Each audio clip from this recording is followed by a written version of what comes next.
एक दिन की बात है। एक पुरसुकून गांव के किनारे सब्ज़ाज़ार में एक खूबसूरत सा बच्चा घोड़ा पैदा हुआ। उसके जिस्म पर रेशम जैसे नर्म और चमकदार बाल थे, जिनमें सुनहरी, खाकी और हल्की क्रीमी रंगत की झलकियां थीं।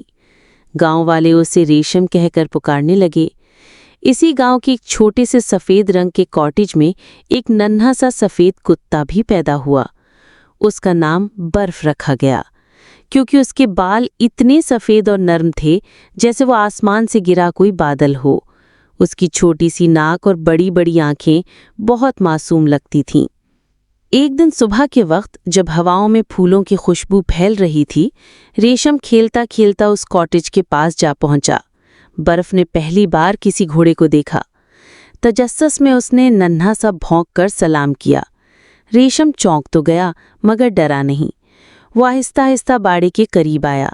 बर्फ खुशी से दरवाजे की नीचे से निकलकर उसके सामने आ गया।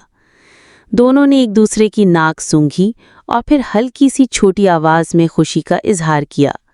उस लम्हे से एक नई दोस्ती ने जन्म लिया। हर दिन रेशम और बर्फ साथ खेलते। बर्फ तितलियों के पीछे दौड़ता और रेशम के इर्द गिर्द घूमता।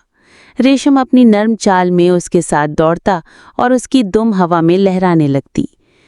वो दोनों दोस्ती की हर खुशी बांटते। पौधों के नीचे नींद, बारिश के पानी में छपाके और रात को चांदनी में छोटे छोटे ख्वाब। सर्दियों में बर्फ मुकम्मल सफ़ेद हो जाता और रेशम उसे ढूंढने का खेल खेलता। गर्मियों में वो दरख्तों के साए में लेट जाते। वक्त गुजरता गया। रेशम एक हसीन और ताकतवर घोड़ा बन गया और बर्फ एक वफादार और समझदार कुत्ता। मगर उनकी दोस्ती कभी न बदली।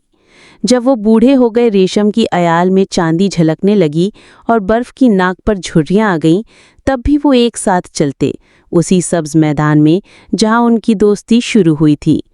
क्योंकि कभी-कभी सबसे खूबसूरत रिश्ता वो होता है जो दो अलग दिलों के दरमियान जन्म लेता है और हमेशा के लिए कायम रहता है।